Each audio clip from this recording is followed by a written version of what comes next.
రాష్ట్రం అప్పుల్లో ఉన్నప్పటికీ ప్రజలకు ఇచ్చిన మాట ప్రకారం ఒక్కో హామీ నెరవేరుస్తున్నామన్నారు మంత్రి పొంగులేటి శ్రీనివాసరెడ్డి. ఇక బీఆర్ఎస్ 10 ఏళ్ల కాలంలో చేయని పనులు కేవలం ఏడాదిన్నర కాలంలో చేసి చూపిస్తామని తెలిపారు. ఇక నాగర్ కర్నూలు జిల్లాలో ఇందిరమ్మ ఇళ్ల మంజూరు పత్రాలను మంత్రి పంపిణీ చేశారు. ఈ నెల 14 నుంచి అర్హులైన ప్రతి ఒక్కరికి రేషన్ కార్డులు ఇవ్వబోతున్నామని చెప్పారు మంత్రి పొంగులేటి.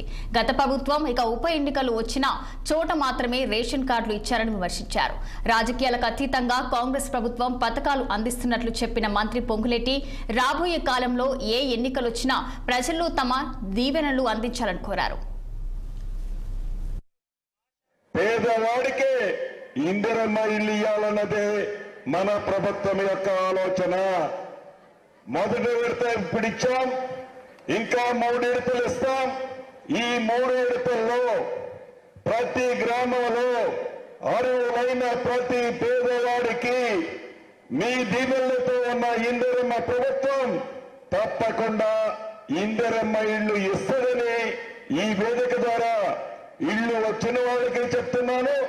ఇళ్లు రాని వాళ్ళు కూడా ఎవరు నిరుత్సాహానికి పడాల్సిన పని లేదు. అంతేకాదు, మీ దీవెనలతో వచ్చిన మన ఇందిరమ్మ ప్రభుత్వం వాళ్ళు కాకి గోర పెడుతున్నారు. మీరు 6 గ్యారెంటీలు ఇచ్చారు, ఇంకా చేయలేదు అని కాకి గోల పెడుతున్నారు.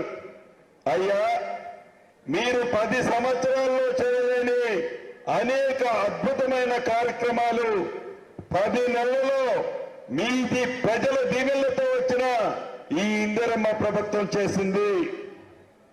ఆడబిడ్డలకి 2